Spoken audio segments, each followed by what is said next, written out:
আমাদের রোগীরা আমাদের কাছে অনেক সময় জানতে চান যে কোন ধরনের খাবারগুলো খাবেন, অথবা আরও বেশি যেটা জানতে চান যে কোন খাবারগুলো আসলে এড়িয়ে চলবেন বা খাবেন না।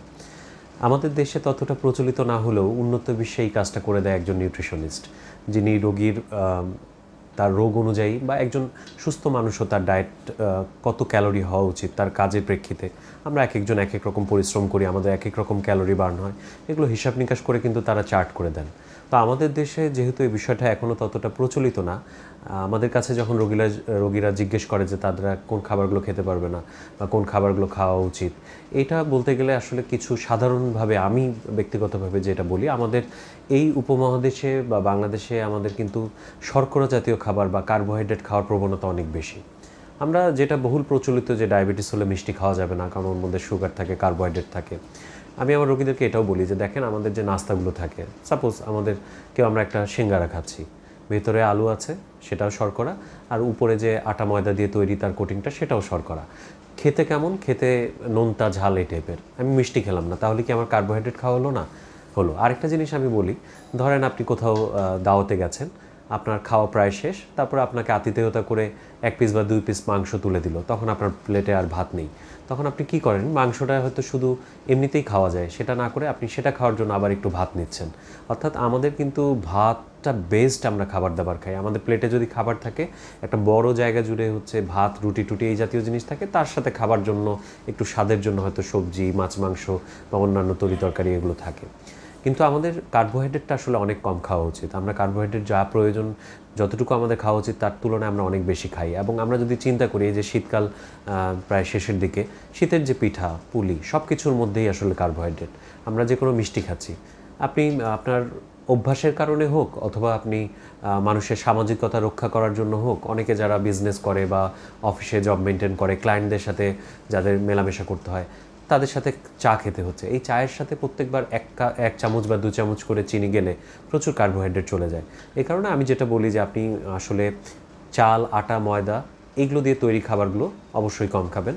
এর সাথে হচ্ছে সবজির মধ্যে আমরা ডাক্তাররা হয়তো বলি যে বেশি বেশি সবজি খাবেন। সেই সবজির 50-60% মানে অধিকাংশটাই আসলে আলু দিয়ে আমাদের পরিমাণটাকে বাড়ানো হয়। তো এই আলুটা কিন্তু কার্বোহাইড্রেট। কাজে আলুর পরিমাণটা আমি বলি যে সবজির মধ্যে আলুকে ধরবেন না। সেই আলু আবার এমন এক জিনিস যে হচ্ছে যে সব কিছুর মধ্যেই আছে। আলুর নানা রকম, আলু নিয়ে আলাদা একটা ভিডিও করব, সমস্যা নেই। এছাড়া আমাদের বাড়তি লবণ খাওয়া যাবে না। গতকালকেও একটা রোগী দেখছিলাম, সে এসে বললো আমি লবণ এখন ভেজে খাচ্ছি। তো আপনি কাঁচা খান বা ভেজে খান, আমরা কাঁচা লবণ বলতে বোঝাই যে আপনার তরকারির লবণ ছাড়া, মানে এক্সট্রা যে লবণটা আপনি খাচ্ছেন, বাড়তি যে লবণটা খাচ্ছেন, সেটাই অতিরিক্ত। এছাড়া তরকারিতেও কিন্তু লবণটা কম হওয়া উচিত। আর লবণাক্ত বিভিন্ন খাবার যেগুলোর মধ্যে লবণ বেশি থাকে, যেমন প্যাকেটজাত খাবার যেগুলো থাকে তার মধ্যে লবণটা বেশি থাকে। এছাড়া আপনি মনে করেন যে অনেক সময় আমরা ফলমূল খাই, ডাক্তার বলেছে ফলমূল খেতে, সেই ফলমূলটা আবার লবণ দিয়ে আমরা মাখিয়ে খাচ্ছি। আমরা ফলমূলগুলো, দেশি ফলমূল যেগুলো হচ্ছে সেগুলো খাবো। কিডনির সমস্যা থাকলে একরকম, ডায়াবেটিস থাকলে একরকম, সেগুলো আলাদা আলাদা। আমি আজকে বিস্তারিত যাচ্ছি না। আজকে আরেকটা এই ভিডিওটা তৈরি করার পিছনে উদ্দেশ্য হচ্ছে যে সামনের রোজা আসছে। তো দেখা যায় যে আমরা যখন রোজা বা ফাস্টিং করি তখন আমাদের ওজন কমা উচিত, কিন্তু আমরা খেয়াল করি যে এই সময় আমাদের ওজনটা আরও বেড়ে যায়। কারণ আমাদের যদি হচ্ছে রোজার সময় খাদ্যাভ্যাসের কথা আমরা চিন্তা করি, আমরা দেখি যে এই সময়টা কিন্তু আমরা ইফতারটা আমাদের একটা খুব ঐতিহ্যগতভাবে আমাদের নানা রকম আইটেমগুলো কিন্তু থাকে। আবার ইদানিং যোগ হয়েছে বড় বড় আইটেম, যেমন ধরেন লেগ রোস্ট, হালিম, মানে বড় বড় আইটেম। এর মধ্যে আবার অনেক ভাজাভুজি জিনিস থাকে, পেঁয়াজু, বড়া থেকে শুরু করে নানা রকম, সেটাও আবার ভ্যারাইটিস, বিভিন্ন রকম চপ। আর কি থাকে? আর থাকে হচ্ছে এক গাদা মিষ্টি। সেই মিষ্টির বিভিন্ন ফরম্যাটে বুন্দিয়া বলেন, জিলাপি বলেন, আরও নানা রকম মিষ্টি। আর শরবত তো থাকতেই হবে, সেই শরবতের মধ্যে আবার চিনি। তাহলে শুরু তো খেজুর থাকে, বিভিন্ন রকম ফলমূল থাকে। তাহলে কি আমরা বুঝতে পারছি যে সব কিছু মিলে আসলে কার্বোহাইড্রেট বা ক্যালোরি পরিমাণটা কী পরিমাণ বেড়ে যাচ্ছে? আবার অনেকে আছেন যারা হয়তো শুধু ইফতার করছেন, রাতে খাবার খান না। আবার অনেকে ইফতার করছেন, আবার 1-2 ঘন্টা পরে আবার রাতের খাবার খাচ্ছেন। ভোরে গিয়ে আবার হচ্ছে যে সারাদিন রোজা রাখবো, সারাদিন না খেয়ে থাকবো, তাহলে সেহরিটাও অনেক বেশি পরিমাণে খাচ্ছে। কাজে আমার পরিমাণটা কিন্তু হচ্ছে যে একটু কম রাখতে হবে। আমি কতটুকু খাচ্ছি আমার অন্য সময়ের তুলনায় যেন এটা বেশি না হয়ে যায়, এবং চিন্তা করতে হবে পরিমাণ হয়তো কম, কিন্তু সেটা আসলে সুগারটা কী পরিমাণ বেশি, বা ভাজা পোড়া যা খাচ্ছি তার মধ্যে তেলের ব্যবহারটা অনেক। এই কারণে আমি বলবো যে আসলে আমাদের ঐতিহ্যগতভাবে আমি নিজেও খুব পছন্দ করি এর সব হচ্ছে পেঁয়াজু, বেগুনি, এই সবগুলো। তো এগুলো আমাদের হয়তো আমরা খাবো, কিন্তু পরিমাণটা অনেক কম হতে হবে। আবার অনেকে ডুবো তেলে এগুলো ভেজে খান। ডুবো তেলে করলে দুটা সমস্যা, একটা হচ্ছে যে আপনার ওই যা ভাজছেন তার মধ্যে প্রচুর পরিমাণে তেল চলে যাচ্ছে, আবার আপনি এই যে তেলটা ভাজলেন অনেকটা তেল বেঁচে গেল, এই তেলটা তো আপনি ফেলে দিবেন না, কি হচ্ছে পরের দিন আপনি আবার সেটাতে ভাজছেন। মনে রাখবেন যে তেলগুলো যখন যতবার পুড়ে সেটা তত খারাপ তেলে পরিণত হয়। আর শরবত যদি খাই আমরা হচ্ছে সেখানে চিনি ছাড়া বা খুব সামান্য চিনি বা যেগুলো হচ্ছে যে বিকল্প চিনি যেগুলোকে বলে সেগুলো দিয়ে খাওয়া যেতে পারে, তবে চিনিটা অ্যাভয়েড করা দরকার। ইফতারের মধ্যে মিষ্টি আইটেমগুলো অ্যাভয়েড করা দরকার। পরিমিত ইফতারটাই আসলে ভালো হবে, সুষম খাবার যেন আপনার হয় সেটা।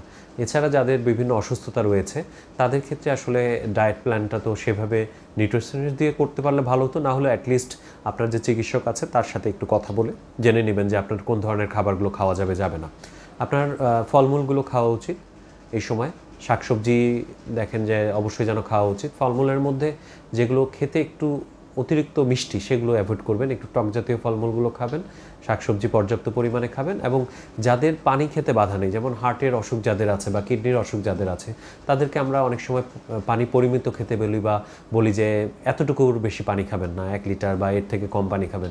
কিন্তু যাদের হচ্ছে যে পানি খেতে বাধা নেই, এই রোজার সময় কিন্তু পর্যাপ্ত পানি খেতে হবে। পর্যাপ্ত পানি না খেলেও নানা রকম জটিলতা হতে পারে।